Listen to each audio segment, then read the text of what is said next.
Pro Group Management. Workers' comp that works for you.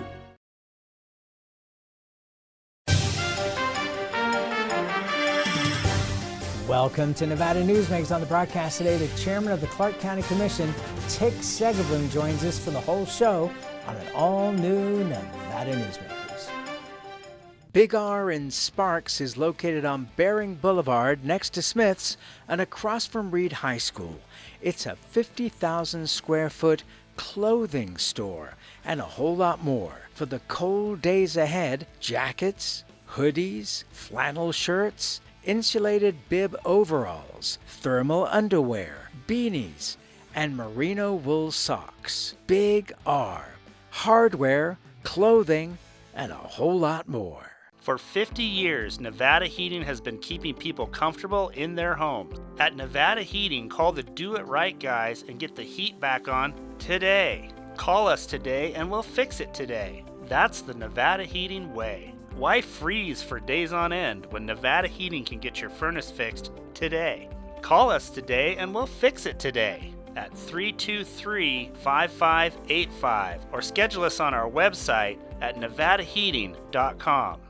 Forget the weather outside, there's a blizzard of points inside the Carson Valley Inn during the 15 million points giveaways. Drawings every Thursday and Saturday, including 4 1 million point winners guaranteed. And don't miss the 2 million point grand prize giveaways. It's the 15 million points giveaways at the Carson Valley Inn. As you know, Reno is booming. Toll's development company is helping it grow with insightful design and development, building community with every project, adding beauty, adding excitement, emphasizing our shared humanity. Reno is becoming bigger. Toll's development is helping it become better, more livable, more enjoyable. To learn more, go to tollsdevelopment.com. tollsdevelopment.com. Save money and take transit. Did you know you can ride the bus all day for less than what it would cost you for a gallon of gas? Plan your trip now by going to rtcwashoe.com. This is Nevada Newsmakers with host Sam Shad on No Holds Barred Political Forum. Now, from the Nevada Newsmakers broadcast headquarters, here is Sam Shad. And back on Nevada Newsmakers, we're always pleased to welcome Segerblom to the program. He's been on the Clark County Commission for quite a while now, but now he is officially the chairman of the Clark County Commission. First of all, congratulations, Mr. Chairman. Thank you. So now, does this in any way mean that you're going to moderate your positions on anything? Totally. I've gone from being a Bernie Sanders Democrat to a who's a good person. I guess a Harry Reid Democrat. Okay. So a Senate run may be in your future if Catherine decides not to run in 2 years. All right, let's get serious for a moment. I wanted to hit this right off the bat because I just did not think that this was a good story in the sense of people don't understand the role of a county commissioner or a city councilman or a governor. The RJ has stories about the Formula One tickets that were offered to all of the county commissioners. You took one of the tickets. I don't see anything wrong with that. I mean, you're a county commissioner, for goodness sake. What was your response to the article?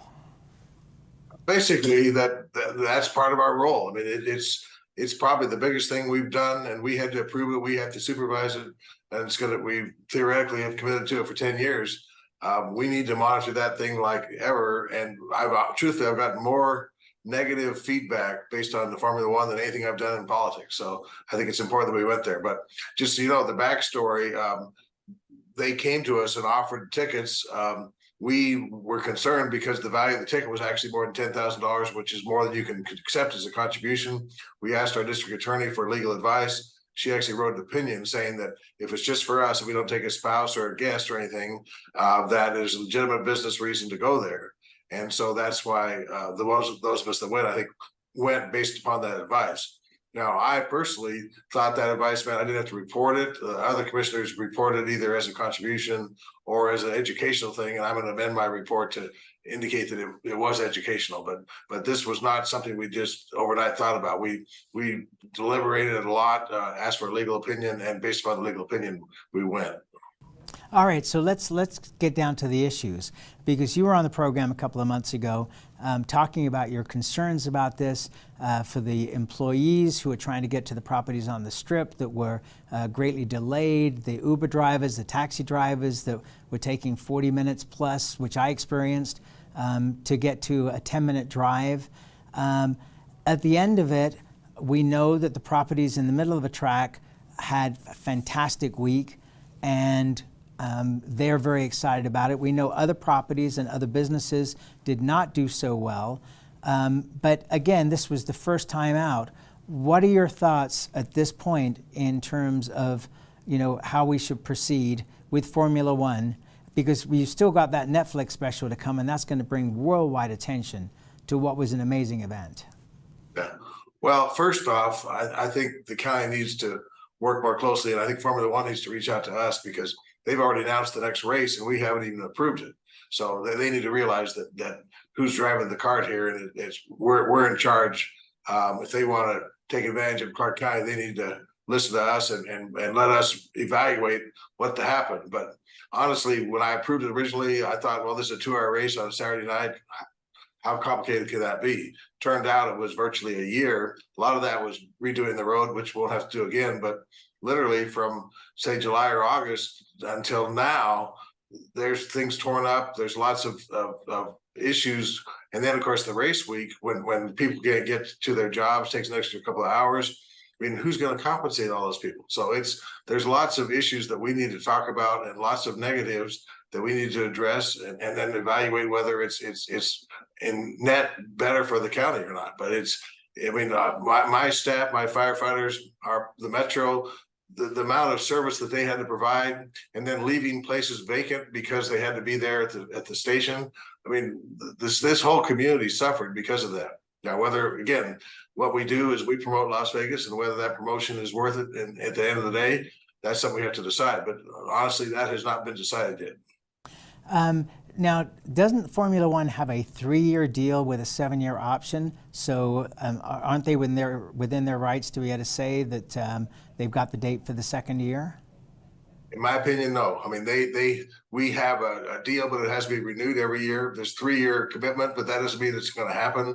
It's still a special use permit that has to come back to us.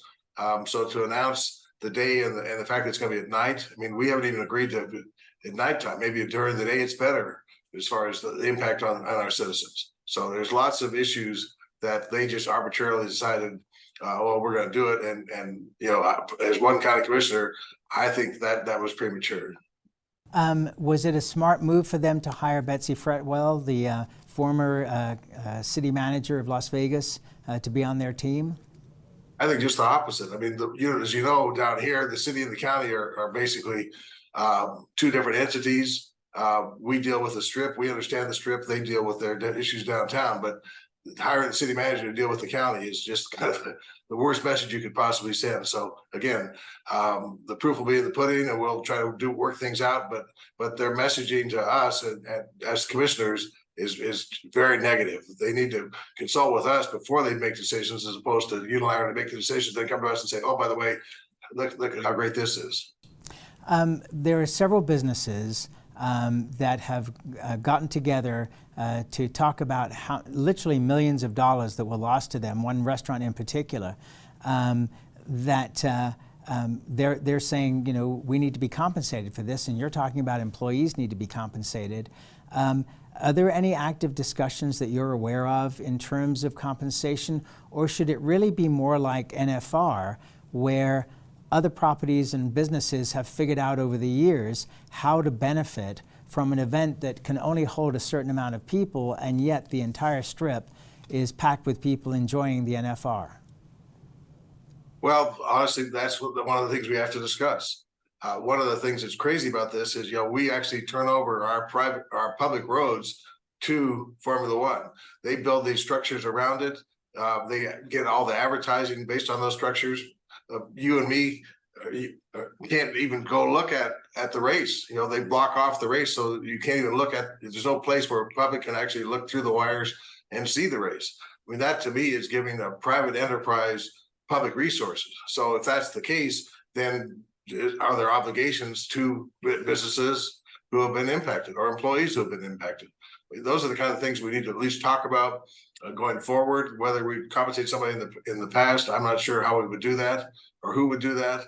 But you know, anytime a business comes to me and says, "I just lost $5 million because the road in front of me, I'm a gas station, the road in front of me was closed," that tells me that, you know, that's a problem. Would you reach out to some of the gaming properties like Wynn or Caesars or MGM to say, you had a fantastic week because of this, record weeks, you should be contributing as well? I think that's going to be part of the discussion, and the legislature. I mean, the legislature actually passed a bill that said that we have to give the advertising on the overpasses and the advertising along the road to Formula One. You know, those kind of things. We need to look at the taxes. One of the things that happens with these events are the taxes that are generated go to the state, but the county, Clark County, has to pick up we have to do all the work. So we need to figure out a way that maybe those taxes can be redirected to us to compensate us for what we do. Our staff killed ourselves for that race. And again, that's what we do, but to spend money out of our pocket for that, and then the benefit goes to the hotels. If they have record gaming, then that money maybe should come back to us. Again, those are the kind of discussions we need to have. Okay, one last question on this particular topic. The temporary bridge over Flamingo, that caused consternation for a bunch of businesses that lost money because of that bridge being there. It's been removed now, but the talk was that that was so effective for moving traffic that it should become permanent. What are your thoughts on that? Well, honestly, that's one of the things we need to talk about. If we're going to build a permanent bridge, that $100 million, is that the best thing for $100 million in this county? We have schools, we have places that are dying, we have homeless issues, we have issues all over this valley. And is that the best thing for us to spend our resources on, is a $100 million bridge, so that this 2-hour race, which turns out to be a 6-month race, needs to happen? Again, those are the kind of things that deep discussions, hearing feedback from the people who have been impacted. Again, we want to talk to the hotels, because at the end of the day, if their beds aren't full, we're all in trouble. But this impact was way beyond just somebody driving up and down the strip for 2 hours.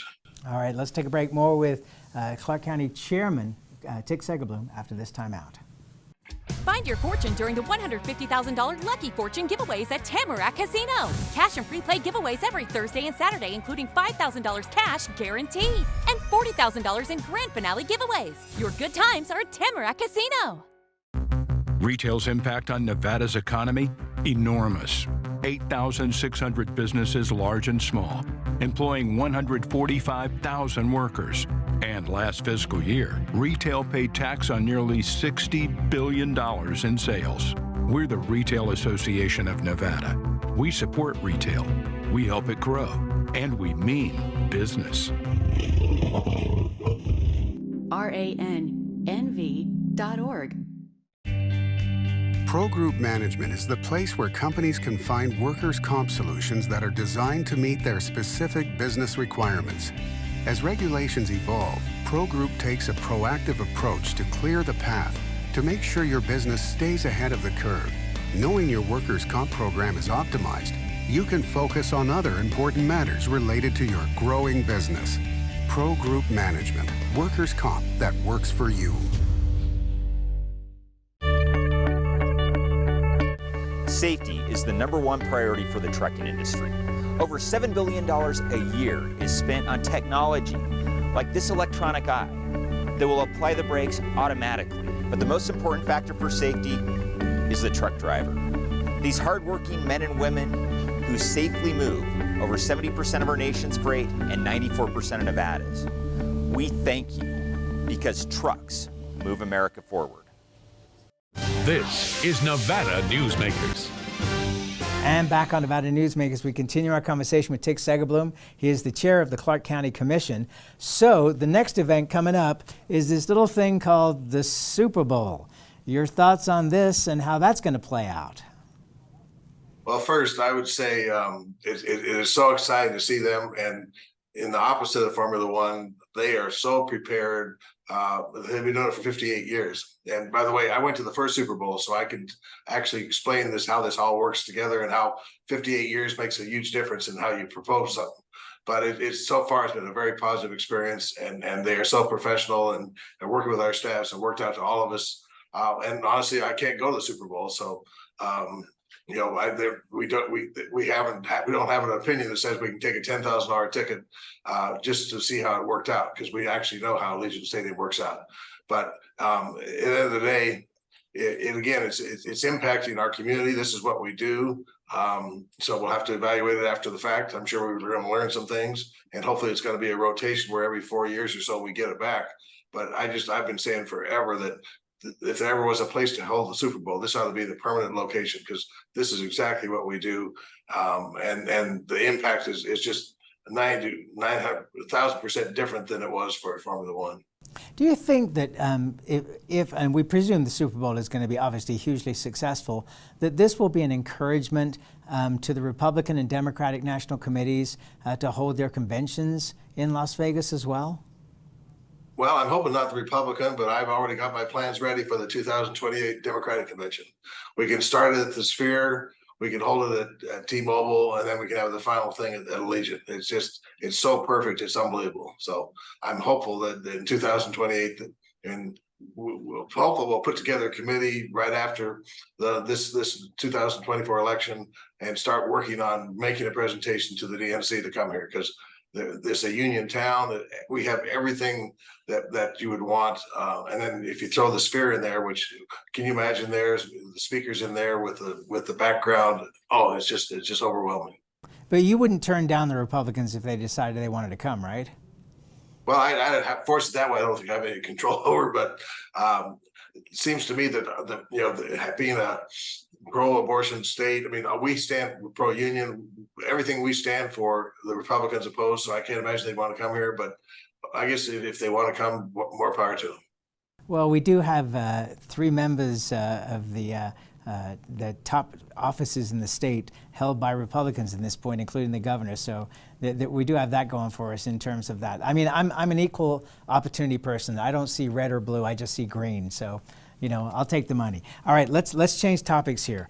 I wanted to talk about your colleague Ross Miller.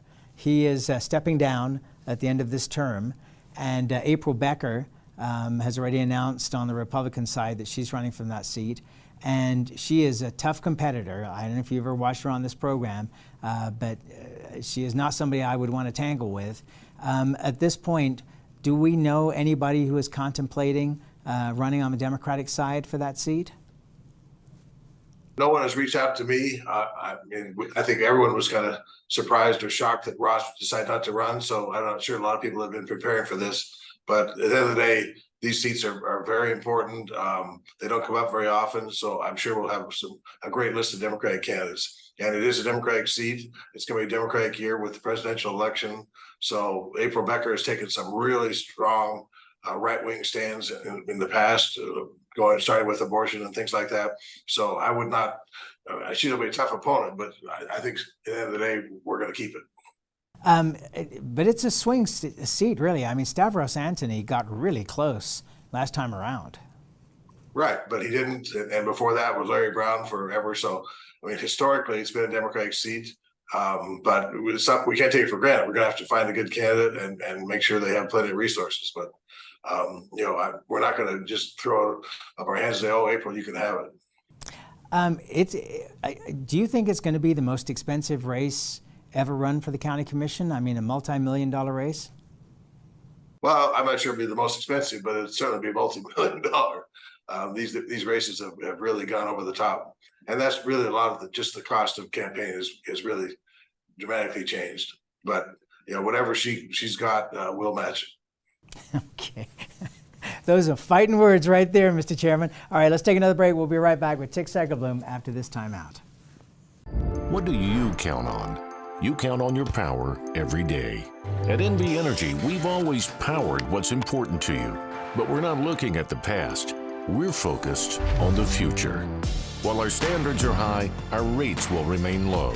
And our commitment to renewables isn't just meeting standards, but leading the way. Because you can count on more than just your power. You can count on the company who brings it to you. That's our promise. You can count on it. The Nevada Builders Alliance has been protecting the interests of the construction industry for over 50 years. Our programs save members thousands of dollars every year and allow them to provide much-needed benefits to their employees. Our industry also allows Nevada to grow. If you're thinking about a career in the construction industry, reach out. And if you haven't thought of a career in construction, what are you waiting for? We are the Nevada Builders Alliance. Remember 2010 in Northern Nevada, 13 to 14% unemployment, thousands of homes in foreclosure, Nevada's casinos closing? Families in the Reno-Sparks area were hurting. Many were losing everything. Then Story County launched a game changer for our region, a public-private industrial partnership, streamlined permitting, slashed bureaucracy, attracting Fortune 500 companies that made Nevada their home. Story County generated a river of cash to area communities. Economic studies by the state and others for the Gigafactory consistently show positive economic benefits for our region.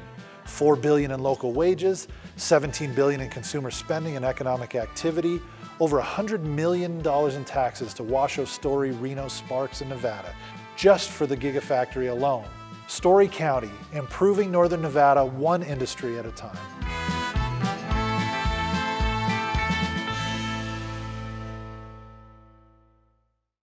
This is Nevada Newsmakers.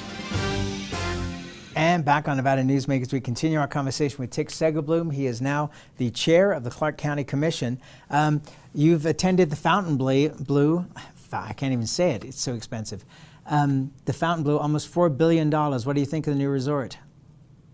Honestly, it is over the top. I mean, it is at a level of the best hotels on the Strip, and so perfectly designed. The casino is, the ceiling is high as opposed to most low casinos, so you just get a warm feeling, and it's the art everywhere. So far, I'm just so impressed. And the group from Miami, I mean, they're bringing kind of a new vibe here with the Miami vibe, which is basically a New York City vibe. So it just, I really hope it does well, because it really is dramatically improvement for the Strip, and then particularly for my district, which is the north part of the Strip. It really starts something. I think Resort World started it. Sahara spent a ton of money on redeveloping their property, the Sphere. So there's kind of a, and of course the Wynn, but so the north part of the Strip has a really upscale thing, and with the new convention center, they spent a couple of $1 billion getting that better. So there's a lot going on in my district. Yeah, to say the least. I was talking with Seth Shore from 5th Street Gaming and the Downtown Grand about esports the other day, because he's been one of the big proponents of esports for years now. But you're jumping on as well. Tell us your involvement with esports and what you're trying to do. Well, I've been to several of their events, and honestly, just looking at the worldwide crowd that they bring in, and also the business aspect of it. This is a perfect place to have those incubators and bring in those software companies that do it, because they don't need a lot of resources, but they need manpower. And anyways, there's a lot of connection between Los Angeles and San Francisco and Las Vegas. But at the end of the day, it's great for high schools. I'm trying to get an esports league in the East Las Vegas, my district, because it doesn't take a lot of money. You can actually play it on your phone. We could have computer labs, so it connects with both trying to educate people and entertain them, and sports, which everybody loves. We're the sports capital of the world, so why not add esports as part of what we do? It's just surprised me that it's been 50 years since Pong started all this, and now we've gone to such a much higher level of esports gaming. And in places like South Korea, there are tens of millions of people watching this online. It just has stunned me that it's taken this long to, why not just attract the 10 hottest players on the West Coast, put up a decent prize, and have the whole world watching it? I just don't understand why that hasn't happened already. Yeah, well, I attended one. They had like 5,000 people at the Mandalay Bay in the audience. They were playing the games, and then of course it's on the internet. So people around the world, hundreds of thousands of people around the world are watching this contest. But imagine having it the Sphere. I mean, that would blow everybody away. So that's one of the things that they're talking about doing, is figuring out a way to do that there. But anyway, it just fits Las Vegas so perfectly that I can't believe that it won't happen here, and we'll be one of the major hubs in the world.